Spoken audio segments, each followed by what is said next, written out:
Now, next thing, question number 4. According to Marx, how are human beings alienated from their potential? And how does he suggest to change this? 20 marker, you need to answer this in detail. Now, first thing, what you need to understand, what is alienation? Second thing, what are the different manifestations of alienation? And third part, what can you do to bring about the change? How can you change this thing?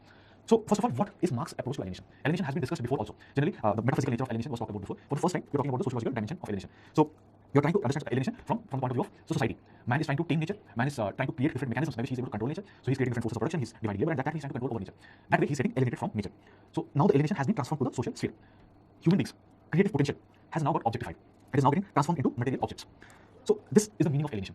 What is Marx's point of view related to alienation? Then the next dimension here, how it is getting manifested. How man is getting alienated from the product. See, whatever he is creating, ideally the thing that he should be creating, it should be manifestation of his own creative potential. But he's creating something which is required by the industry. The capitalist demands something, that is what he is creating. So he's getting alienated from the product. He is getting alienated from the process of production. The entire production process is now divided. He just handles a part of the process. So he is alienated from the process of production. In this process, he's getting alienated from himself. He's also getting alienated from the society as such. So all these dimensions you have to talk about. Apart from that, capitalists, they themselves are alienated. They are following a false consciousness. They're running after money, which might not satisfy them in the long run. So they are also self-alienated. So your answer should talk about both these things. But now the next dimension, what can you do to change this? So Marx suggests that we need to abolish private property. We also need to abolish the relationship that exists between private property and wage labor. That way, alienation can be handled. He says control over labor by the workers in the community can reduce this form of alienation. We need to develop human creative capabilities and human productive capabilities. And he says for doing all these things, we might have to resort to communism. Communism is that nature of production which can ensure all these things. It can lead to abolition of private property. It can alter these relations that exist now. It will help in development of creative and productive capabilities, and labor will have control over the means of production. That way, this alienation will not result. So this question, if you have covered alienation, if you have covered Marx's approach, you will easily be able to answer it. So an easy question from this part A. Next question, schooling does not ensure upward mobility of all members of the society. And you have to discuss it in reference to class societies. This question, linked with both two topics of the syllabus, can be linked with social stratification and mobility, can also be linked with social change, 10th part of our 10th chapter of our syllabus. Now, for answering this, you need to understand what is class society, what do we mean by upward mobility, what is the impact of schooling on education, and again, we have to refer to multiple studies, what they have found out, whether education is leading to social mobility, and to what extent it is leading to social mobility, whether it is including all the members of the society. Okay. So all these dimensions have to be answered. Since it is a 20-mark question, you have that freedom to answer all these parts. Now, first thing, what is a class society? Society divided along class lines. What is upward mobility? It is a mechanism by which you are able to change your class position and you are moving up the social hierarchy.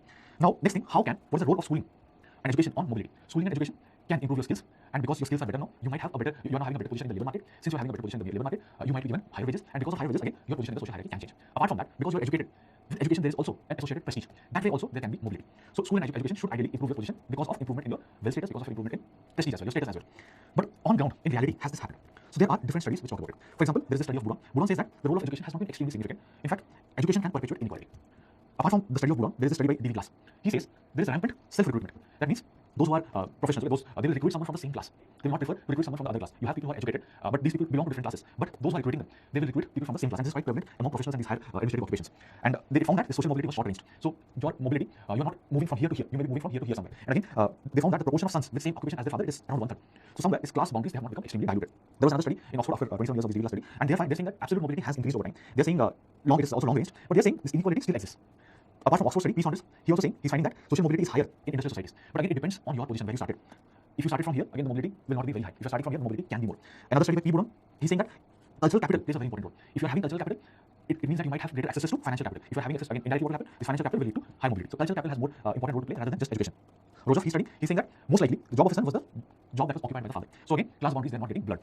So education does have a role to play. Not denying that, but it is not the most significant parameter. So you can continually answer by the study of Fox and Miller. So they are saying education is a factor, but apart from education, there are other factors. For example, urbanization, political stability. They are also the factors which impact the upward mobility. So this particular topic, for this you need to quote all these studies. If education is significant, why it is significant, what are the things we're talking about? But again, major things they talk about education leads to reproduction, social reproduction. So quote these things. Social reproduction means there has not been much changes across the social lines. That means social upward mobility has not happened much. So this is about schooling and upward mobility. Now the next question here, discuss the challenges thrown by religious revivalism on a secular nation state. This question can be linked with the study of religion. This is also related to society and politics. And this question, again, 10 marker, so we have to limit our words. And this is a fairly straightforward question. For answering this question, you need to understand what is religious revivalism, and you also need to understand what is a secular nation state. So, first thing, what is religious revivalism? Religious revivalism means some sort of religious practices. They are becoming more intense in recent times. Okay? With intense fervor, religious practices are being carried out. Religious excitement has also increased over time. Also, you're trying to eradicate heretical beliefs, practices. You're trying to restore pure ones. This is something which is being experienced in recent times. You can find out this thing in Indian society as well. How different sects, different cults have increased over time. How different festivals you are celebrating with more excitement. So religious revivalism is happening. And what is religious revivalism? The next thing you have to understand is what is a secular nation state. So again, for a secular nation state, just 2-3 sentences. What is the fundamental of a secular nation state? What do we mean by secularism? For example, there should not be a theocratic state. The state should not discriminate among its members on the basis of religion. It should treat them equally. And religion should gradually become a private matter. There should be secularization of social life. So we understood what is religious revivalism. What we understood what is a secular nation state. Now, how religious revivalism creates challenges to a secular nation state. So the features that we talked about, how these features get impacted because of religious revivalism. So because of religious revivalism, religion which should have become a private matter over a period of time, that is not happening. Now, because of religious revivalism, the state might have to take sides. Because of religious revivalism, there can be the dominance of majority. A state might have to take sides now. Majority amusement can also take place. Also, since religion is becoming very important, in society, the society can get divided along religious lines. So it can again lead to communalism, it can lead to fundamentalism. So all these things can be there. So indirectly, the secular fabric of the state, the secular fabric of the society can get impacted because of religious tribalism. And again, one thing, the state might find it very difficult to preserve its secular nature. It might find it very difficult to ensure law and order, to maintain peace. So that can be again another challenge. So this is how you need to address this question. Understand religious tribalism, understand secular nation state. What are the principles in a secular nation state? How these principles are being threatened because of these intense practices, because of the attempt to restore the pure ones. So this is about religious tribalism and its consequence on the secular nation state. It was an easy question. If you understand both dimensions, you can easily relate both things. Next question: is the theory of cultural lag valid in present times? So to answer this question, you should know about cultural lag, and again, you should have some relevant examples from present times which you can compare. Now, what is the theory of cultural lag? Most of you would have read about it, or one had given this concept of cultural lag. What is saying? Whenever society changes, whenever there is any change in the society, all the components of culture will not change at the same time. Some components of culture they change at a fast rate, some components of culture they will not change at the same rate. So at same rate, changes are not taking place. So one dimension is changing faster, one dimension is changing slower. So because of which there is some sort of differences, because of which there is some sort of strain, and because of this strain there can be some sort of disturbances. Now this disturbance continues till harmony is restored. Now one example, one analogy can be the number of cars in the road might increase, has increased significantly, but the roads have not become broadened. So because of which what will happen? There will be different kinds of congestion, traffic jam solution, all these things will happen because of that. So in what can be the analogy here? The material culture changes at a very fast rate. Non-material culture does not change at a similar rate. What is material culture? That means techno-economic components of culture, adoption of new technology. You adopt it at a very fast rate. But with these technology, there are associated ideas as well. They do not change at the same rate. For example, let's say a place like Haryana or rural Rajasthan, there are also people who have adopted new technologies. For example, mobile phones, cell phones, people use that. But mobile phone, the associated value here is individualism. The non-material part of culture is individualism. The material culture is phone. Now you have adopted phone, but you might not have adopted the values associated with individualism. So what happens in that case if you are using the same phone to connect with someone from the opposite sex and you are falling in love, you want to go for marital alliances, it is supposed to can even lead to honor killing. So material culture has been adopted, but non-material culture has not been adopted, and this is the cultural lag here.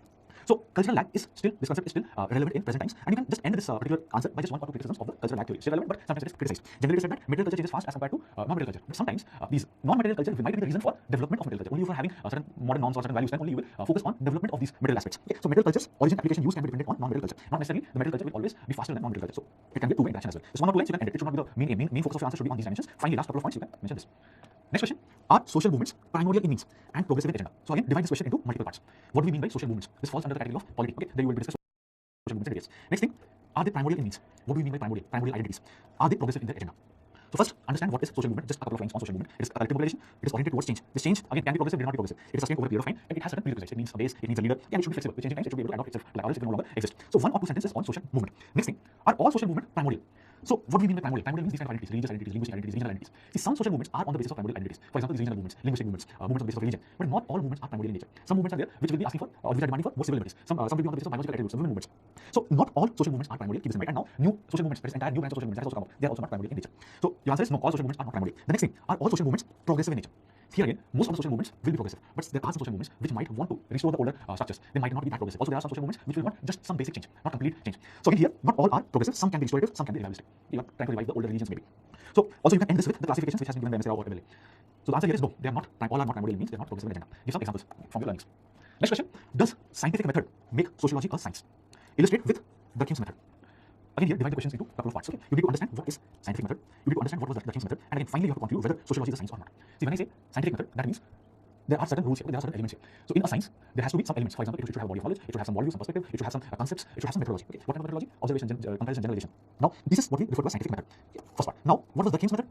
So the King is also talking about all these things. The King is talking about his entire concept, his entire study related to social facts. You can observe it from outside and then how you understand it. Okay. So use that. The King's study of suicide can be used here. The King's study of suicide, how it is a scientific method. But again, there are certain limitations here. Mention these limitations. 3-4 limitations. Only the words can be more than enough. So there can be some, when we understand sociology, when we are trying to understand society, there can be some limitations. We cannot explain it all the times. There can be some sort of difficulty when it comes to quantifying things. For generalization also there can be some sort of limitations. It is very difficult to go for objectification. So when you understand society, these limitations are there. But despite these limitations, sociology as a subject, okay, we have created a body of knowledge. We have created different methods here. We have different concepts here. We also have some worldview. So sociology is a science. Now the point here is, it is not a natural science or it is not a pure science. If you want to be a pure science, natural science, if you are able to eliminate these problems, it can become a pure science, natural science. But we have not been able to limit all these things. So it is not a pure science or a natural science, but it is a science in itself. It is a social science.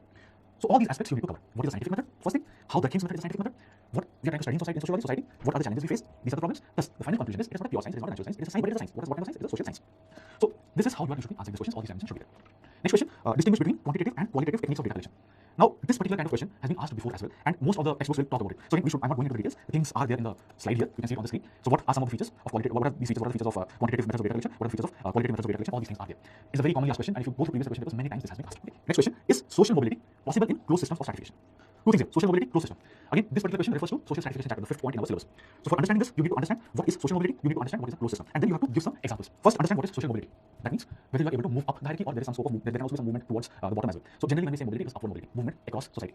Society is divided along class lines, whether you are able to move up or down. Now, what is closed systems? These are the systems which do not allow individuals or groups to move along the social hierarchy. They are very rigid systems. Now the question is, how do we relate these two things? If it is a closed system, can there be any form of social mobility? Closed systems means that extremely rigid, do not allow movement. But you should remember one thing: no system is completely rigid. There will always be some avenue of mobility. The amount of mobility that might be restricted. Whether you're moving from here to here, that might not be possible, but movement from here to here might be possible. Again, what is the total duration? How much time it has taken? Again, it might not happen overnight in case of a closed system. It might not happen over years. It might take generations in a closed system. So in a closed system, also some instance of mobility is there, but it is restricted. And here you can give examples. For example, you can give these instances from Indian society. Those who have acquired political power, they were able to change their position. In India, the traditional caste system was there. It was extremely rigid. You cannot change it. It was on the basis of birth. Once you are born into a particular caste, you stay there and your occupation is decided on that. But there have been instances in which people have acquired political power. And because they are acquiring political power, they are now changing their caste position. For example, you can give the example of Maurya dynasty. From they trace their lineage to Mura. Mura was a sex worker. So her caste was also not good. But later on, they become the ruling caste later on. So these instances you can also quote in your answer. 10 marks. Talk about social mobility, talk about closed systems. Then finally, all systems have some extent of social mobility and then some example. That's it. Next question. Discuss the nature of social organization of work in a capitalist society with reference to limits of the working day.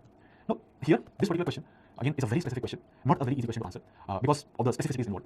In this particular question, you can note a couple of things. They're asking you about the nature of social organization in capitalist society, but you need to refer to limits of the working day. Generally, the textbooks that you cover, or they will be covering nature of social organization in capitalist society. So you know that. But here, the added complexity is because of this thing, limits of the working day. Now, what is this limits of working day? Karl Marx has written a book, Marx Capital. In that, there is a chapter, the chapter 10. The name of the chapter is Limits of the Working Day. And in that chapter, he has given certain concepts. Your answer should ideally be talking about these concepts, limits of the working day. Now, what he is saying here? He's saying that the idea of a working day is a very fluid concept. It's a very variable concept. He's saying a day can be divided like this. A to B to C. The entire day. These are the hours. The length of the day can be divided into these two parts. Okay? 2.3 points. And it is divided like this. A to B to C. Now he's saying, what will be the limits? How are you going to divide this? See, you have to ensure that whatever amount the capitalist has to ensure that whatever amount he is paying to the labor, that is recovered. At the same time, he makes certain surplus S. That way, the day has to be divided. Now, A to B, there has to be a minimum limit to that. That means whatever money that is being provided to the labor power, that needs to be replicated within this particular time frame. So there has to be a minimum limit to AB to enable reproduction of the labor power. Apart from that, there is a maximum limit to this entire thing. A worker cannot work beyond a particular period of time. There are some physical limits. He needs some sleep, he needs to have his food. So this entire duration, A to C, the amount of work that he's working in a particular day, will be curtailed because of some physical limits. Apart from that, there will be some social moral limits as well. A worker also has some intellectual requirements, he also has some social requirements. So that is the reason we also need to curb it. And we need to ensure that this entire duration, A to C, is within 24 hours. It cannot extend beyond 24 hours.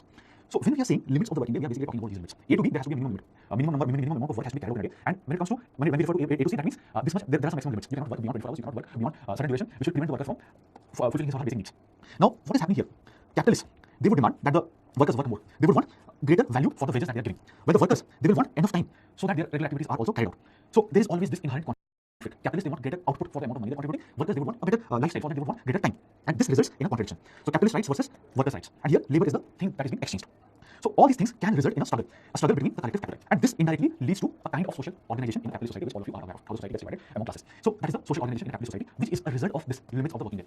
So this way it has to be answered. It is not a very straightforward question. Only if you are aware of limits of the working day, then only you should answer it. Or else you are straight away losing at least half the marks that is allocated for this question. So I think this was a difficult question, but many of you would have been able to answer it. Now next question, distinguish between family and household with reference to the concept of development of the household. So here, keywords are differentiate between family and household. This kind of question has been asked many times before. If you go to past questions, you should have been able to find it out. Again, when we discuss kinship systems, we discuss about family, we discuss about household. So both the things you will be having conceptual clarity, just you need to find the differences. Comparatively, a very easy question to answer. So you can start with the meaning of family, you can start with the meaning of household. What is the difference? Okay, first thing. Then you can talk about the different types of families. You can talk about the different types of households. Households can also be differentiated. For example, in some households, they are pooling their resources and they are taking joint decisions. In some households, individual decisions people take. They're living within the same house, but they decide for their own benefits. Okay? So there are different kinds of households, different kinds of families. Again, what are the differences in that means? Now you can also talk about the reasons which leads to formation of a family, the reasons which leads to formation of a household. A family can be formed through marriage, it can be formed through birth, it can be formed through adoption. Households, again, people are moving out from their own home, they're moving to a new city for employment, for education. They might stay within households, or they don't have sufficient money by formation of a household, they're sharing resources. That will also disadvantages. The rental rates, they're very high. Household can be a solution for this. So this is the difference in the reasons of formation of these things. Apart from that, what are the differences in their functions? What is the economic function, biological function, psychological function, social function of a family? You know that. Does household have any of these functions? Mostly they will not be having these functions. Economic functions, yes. To some extent, psychological function, provided the members of the household they have regular interaction, but not much of biological function or socialization function. It will be less. So along these lines, family has a greater role to play. Households do not have that significant role. Apart from this, how are these institutions changing over time? What are the social factors? What are the economic factors which are bringing about change in these institutions? So easily you can cover the entire topic for 20 marks. Next question: explain with examples the explanatory and exploratory designs of social research. Now this thing focus on two keywords: explanatory research and exploratory research. Now, again, this is not a very difficult question to answer, provided you have covered this topic, the third topic, research methods. Now, what do we mean by explanatory methods? So here what you're trying to do is you're trying to find the cause-effect relationship. You're more focused on understanding, explaining, predicting, controlling relationships between variables. And this is going beyond the description. You're attempting to find certain reasons why this is happening. Cause-effect relationship is there. So this is the meaning of explanatory designs. Now, what is exploratory designs? See, these are the designs which will study new phenomena. So you're not talking about cause effect. You don't know exactly what is the relation. You're just talking about a new phenomenon. Problem is very broad. It is flexible. And here the main aim is to define the problem, formulate the problem more precisely. It is for clarifying concepts. It is for gathering explanations. It is for eliminating impractical ideas. So some ideas which are completely impossible, you are eliminating that. So exploratory is generally first you are going for an exploratory method. You're just formulating a problem statement, and in future you might go for an explanatory design. And another thing they're asking you about examples from both the things. So for example, if there is research, why existing laws are not able to handle caste-related violence. So that will fall under explanatory. You have laws, but they're not able to resolve the things. Cause-effect relationship. So that will fall under explanatory designs. But now another way, or if you are going for an exploratory design, you will study what are the factors which lead to caste violence. So that will be an exploratory method. So you can also quote multiple these kind of examples. Okay. So for example, what is why there is increase in gender violence. So that can fall under explanatory category. Some impact on modernization and its impact on gender violence. Okay, explanatory. What are the aspects of gender violence? That will be explanatory. So this way you can easily answer. It's a 10-mark question. This 4 points, 5 points from each side, and examples will be more than enough. So the next question: how can Parsons' AGIL framework be used to analyze key problems in the society discussed? Now here, a couple of things you need to keep in mind. First of all, AGIL framework. What is this framework? Now, another thing, it is saying you need to analyze key problems in the society. So not just AGI framework, we also have to relate it with some problems in the society and how our understanding of these problems can be better if we are able to use the AGI framework. Keep in mind, this is a pretty much question, so you have that freedom to answer all the dimensions of the questions. So first, what you can do is you can start with the systems approach. Okay? Parsons approach is the systems approach. How he says that, how he talks about social system, how there are different parts, how these parts are interdependent, and again how there is a pattern wave, how there is a structure, how there are goals, and how there are different kind of needs of the system. Now, again, what are the different needs? It can be universal needs, it can be derived needs, and he focuses on the universal needs. Social system has some universal needs. These needs have to be fulfilled by the society. And what are these needs? There's a need for adaptation, there's a need for goal orientation, there's a need for integration, there's a need for latency.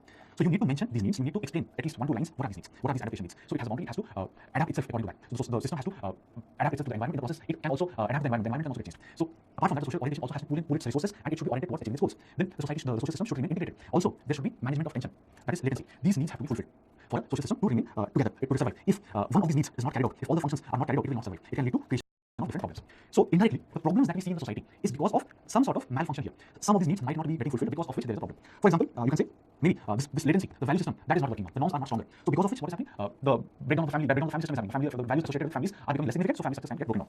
If integration is not working, there can be some problems. So one example is, if in a society there is a lot of ethnic tension, there is a lot of communal tension. So what is happening here? The different parts of the society, they feel, or people are now thinking themselves along religious lines, along communal lines. That means they're not integrated. So somewhere our integration function is not functioning. If let's say there's poverty may be because of lack of adaptation. You could not adapt to the surrounding environment. You're not able to ensure that economic resources are not effectively distributed among the members of the society. So different kind of problems can be because of some issues in the functioning along these lines. So that way you can relate it. Start with systems approach, talk about the different needs, how these needs are fulfilled, what are the needs, and again, how not being able to fulfill these things results in different problems that we see in our society. So this is Parsons approach. Not very difficult if you have the clarity related to that approach. Next question. This question is very specific. Again, not a very easy question to answer, related to work and economic life. Now, this question asks you, what is labor commitment? Then it says, discuss it with reference to studies from manufacturing industry. So for this, you need to first understand what is labor commitment. So we need to understand this particular term, and then we will have to refer it to some studies from the manufacturing industry. Now, labor commitment has been defined in different ways. Different thinkers have talked about labor commitment. So what they are saying is, it is the commitment of the labor. But how does it shape up? The laborers, they are committing themselves. That means they are identifying themselves with the goals and values of the organization. They are involved in the role that has been allocated to them, and there is a sense of loyalty towards the organization. So labor commitment refers to all these things. It is the process by which the goals of the organization and the goals of the laborer, the individual, they are becoming integrated. So aligning of goals, my career goals and the organization's future goals, they are synced together. So that process is called labor commitment. The related strength of an individual's identification. An individual is able to identify himself herself with the organization. It acts as a stabilizing force. Because if an individual is aligning with the goals of an organization, he or she is less likely to move out of the organization. So addition will be less. Apart from that, he is more likely to contribute to the organization. So this is the meaning of labor commitment. And these are the impacts. Okay? So employees will have a strong desire to stay within the organization. They will have a strong desire to accept the goals of the organization. They will be more willing to exert more efforts on behalf of the organization. So it will also lead to higher loyalty and belongingness within the organization. So labor commitment can have all these positive things. So what has been some of the studies related to labor commitment? So on your screen you can see some of these studies. So there has been a study on Pune. Okay, here they see that those who are engaged in smaller factories, they do not have sufficient labor, they do not have social security, they keep on changing jobs. So they are not committed to the organization. What makes them more committed to the organization? If they are getting some sort of employment in bigger factories, if they get stable employment in factories. So here, more than commitment, what is happening? These factors, wages, social security, they are the more dominating factors here. Now, studying in 1950s, Shade, he's studying some factories. Now, he's saying that laborers are not more committed with the goals of the organization, but they are more committed to some primordial identities. For example, sometimes they're recruited on the basis of particular state norms, on the basis of caste, they might be recruited. So they will work, they will give their best if they are under an employee who's belonging to a particular caste. So caste factors can play a role. And again, many of these laborers, they feel that it is their religious duty to work under, or religious duty to give their best to a particular supervisors. So they're not aligning themselves with the values of the organization. Here, the particular state norms, the primordial identities, caste, religion, they are playing a important role, and they have been recruited on those grounds as well. Now, another study, that is the study on Bangalore, study on some of the factories in Bangalore, they say commitment can be due to some other factor. If the job is very unstable, it can lead to overcommitment, because now they can thrown out, they don't want to be thrown out, they want to give their best. If they give their best, so it can reduce their chances of being thrown out. So insecurity can also lead to overcommitment. Then there was another study on textile workers. They are saying that labor force was unstable because there were some better opportunities provided by other textile mills outside. So laborers here are not committed because at some point of time you will find some other mills which are much more, they will provide better opportunities. So they keep on shifting. So that impacts in lack of commitment. Another factor that is pointed out is managerial policies. If managerial policies are short-lived, again, in that case, labor commitment will not be there. Not necessarily the goals and values of the organization. It's the policies. If managerial policies are for the long run, it is taking into consideration the benefits of labor, then labor will remain committed. Another study with Biasama in 1971, they are saying that skilled laborers, skilled workers, they show greater commitment rather than those who are engaged in this monotonous short cycle works. So if you are skilled, high chances you are getting better jobs, high chances you are working in something which is not monotonous and which the cycle is not that small. In that case, you will be more committed. The other aspect, those who are engaged in monotonous work, it is high chances that they will not be committed. So these are some theories related to labor commitment. Again, not all these studies, they are not very prominent in sociological discourse. Many of them will be from anthropology, many will be from labor studies, many will be from management studies. Okay? So not a very easy question to answer. Again, those who have answered, I hope you have covered all these dimensions. Now the next question, what according to Pareto are basic characteristics of elites? This is quite an easy question, straightforward question. Pareto talks about the elite theory. This is part of society and politics. And here, again, what you should understand, what are elites, who are the elites? Small group of people who in each of activity has succeeded and they have big command in these areas. Now, Pareto, he focuses on psychological characteristics of elites. He talks about two kinds of elites, the governing elite and the non-governing elite. And again, focus here is on governing elites. They are those elites who are directly or indirectly associated with administration. So again, we will focus more on governing elites. Now, Pareto says that elites have certain psychological features, certain basic features, because of which psychological, biological factors, mostly psychological factors, because of which they are able to manipulate people, because of which they are able to reach those positions. And he divides these elites again into two types. He says that some elites are lions, some elites are foxes. That means they are having some features which lions have and some features which foxes have. What is lions elite? They are the ones who can take direct incisive action, they rule by force, and they believe in loyalty. They believe in class solidarity. Who are the foxes? They are cunning. They are very good when it comes to manipulation. They are good at willing and dealing. They can experiment, they can take risks, they are flexible, but they do not have fluidity. They do not have loyalty. Now, what lions have, foxes do not have. What foxes have, lions do not have. So what happens in this case? Lions because of this inherent weakness, because they do not have the characteristic of foxes, they might be forced to hire foxes. And now when foxes are being hired, they are very manipulative. They can change things, they can change perceptions. And in this purpose, and later on what will happen is they themselves might start dominating the entire elites. So lions will go out of power. But again, when foxes are coming to power, they do not have the ability to take strong action. So they also have their own inherent weakness, and because of which again lions can come back to power structures. So this thing keeps on changing, and this is what is referred to as the circulation of elite. But what is important is this elite structure, this elite mechanism, it is universal. It keeps on happening everywhere. And elite rule is provided legitimacy by different methods. For example, ideological political methods can be there. They will not use coercion. They will use some methods by which they will say that their rule is legitimate. They will either they will manipulate or they will use some other mechanisms to say this. So this is the theory that is given by the and these are the features. Okay. What is who are elite? Psychological characteristics of elite, governing non-governing elite, the difference between lions and foxes, what are their features, and why there is this circulation of elite. Fairly straightforward question. Easily you can answer all the dimensions here. Next question. The sociological imagination enables us to grasp history and biography and the relationship between the two in a society. It has been given by, this has been quoted by C.W. Mills. In this question, just look at a couple of things. First important thing is sociological imagination. Second thing is history, biography. And another keyword here is grasp. That means sociological imagination is helping us understand this thing, understand history, understand biography, understand the relationship. What do we mean by this? See, this particular statement has been given by C.W. Mills. This particular statement is generally used in the introductory sessions to sociology. Why sociology is important, why understanding society is important. And to explain this thing, this particular statement is important. So first what we do, we should answer sociological imagination. Okay, what is sociological imagination? Now, in society, there are people generally live within smaller groups. Their interaction is generally restricted to these groups. Okay, so their understanding of the world is conditioned by these groups. And individuals are socialized into a particular concept. They accept things as they see. They consider it to be normal. They do not question things. So since your limit is restricted within that particular group, you are not questioning things. Now, what is sociological imagination? Sociological imagination means it is that capability. Developing sociological imagination means developing that capability by which you can connect an individual's circumstances with the larger institutional context. See, individual circumstances is that individual's position. He is restricted in a particular group. Larger institutional context is history. So individual circumstance is biography, institutional context is history. Now, if you have that imagination, you will understand why you are behaving in a particular manner. If you have a particular institution in place, or if you are seeing certain things around you, what is the reason why it came to be? What is the reason why it still perpetuates? You can understand that. Again, whether this thing is relevant or not, you can also question that. So in future, whether that thing will exist or not, you will also understand. So sociological imagination helps you understand all these things. It helps you understand history. It also helps you understand biography. It helps you understand history. It helps you understand the existence of so many institutions that you see around you. It helps you understand biography, the way people behave in and around. Also, it helps you understand the relationship between them. So this will ensure more control of one's life. It will help them understand the social structures, the social changes, social actions, and it will also help them question the different structural conditions. So this is why sociological imagination is relevant. Okay, this is part of the first topic, sociology and the introduction to the discipline. Okay, so very important, and it is not just the comparison between sociology or history or those things. It is when we say history, it is referring to the larger institutional context. Next question: what are sects? Discuss their role in multi-religious societies with examples. So again, you can divide this question into 3 parts. What are sects? What is the role they play? And give some examples. Now, again, what are sects? Most of you will be knowing about it directly from your learnings from the chapter on religion. Sects are a group of people who break away from larger established religious denomination. And why they're breaking out? Because their ideas, their beliefs, they're different in some ways. Now, what are some of the features of the sects? They're generally small, they're integrated, they have members which are drawn from the deprived sections of the society. They stand in opposition to the dominant values. They reject the dominant values that is prevalent in society. They are generally more progressive than the church or the established religion. The membership is not by birth, it is voluntary. You want to join, you don't want to join, and if you want to vote, you can also vote. And they're more egalitarian, more democratic, and they're generally organized around charismatic leaders. So these are the features of the sect. Now, the next question is, how sects are relevant in a multi-religious societies? So there are multiple religions in society. Some are dominant beliefs. Sects can help you question those dominant beliefs. Many of these dominant beliefs might be regressive, might be derogatory for the deprived sections of society. So sects can be a platform by which you can protest against the dominant beliefs. One of the examples that you can quote is Bhakti movement. So it is basically questioning the caste system that was prevalent at that point of time. Apart from that, sects they provide you an alternative religion, alternative kind of religion in the era of modernization. With modernization, we have seen different kind of changes happening. Religious values can, or the significance of religion is declining. Role of religion and also whatever traditional religions we had, many of the value systems might no longer be relevant. Sects can try to amalgamate the modernization aspects and form a new type of religion. So, for example, these modern age gurus, for example, Osho and all these people, theories talk about that, how West and the East they can come together. So indirectly they're talking about how tradition and modernity they can coexist together. So alternative form of religion in the era of modernization. Apart from that, some people they get disillusioned because of consumerism, the mass consumerism that is happening at present, and they can develop this world rejecting ethos. For them, sex can be a solution. So here they can find a place where they can find some sort of solace. Transcendental meditation and all these things are some of the ways, some of the things which are promoted by some sects. Apart from that, sects also can promote secularization of social life. Now, when we say secularization, that means the role of religion and secular institutions is declining. So sects are more of a private form of religion. So you are not exhibiting it in public life. So that way also they are contributing. In multi-religious society, role of religion somewhere is declining. Public role of religion is declining, private role of religion still exists. So this way, sects do have some roles in our society, and we already quoted some of these examples. Now, the last question here: in what way did Durkheim perceive religion as functional to the society? 10 marker, easy question, direct question. If you have studied Durkheim, you'll be easily able to answer it. How Durkheim studies religion and how he comes to the conclusion that religion is nothing but the celebration or even the worship of human society. He studies the American Australian tribes in a scientific manner, dispassionate manner, and he concludes that religion is not imaginary, it exists for real, it is an expression of society, it is an expression of collective consciousness. And then he talks about certain positives that the religion offers. Religion ensures social cohesion, it ensures social control, it also is a way by which many existential questions can be answered. Thus, this aspects. This way, religion is functional to the society. And you can end this question by this 1 or 2 sentences, how religion will not necessarily be functional, because we also see conflicts on the basis of religion. Religion can be divisive. You can mention all these things, communism, secular, communism, fundamentalism, all these things, how religious revivalism is taking place. He had perceived that the role of religion in uniting societies will decline because societies will become secular, in time role of religion will decline, but that has not happened. So you can end the answer with 1 or 2 lines of criticism, but the answer should primarily focus on the functional aspect. So this is about Durkheim's study on religion, whether it is functional to society or not. So this is about the entire question paper.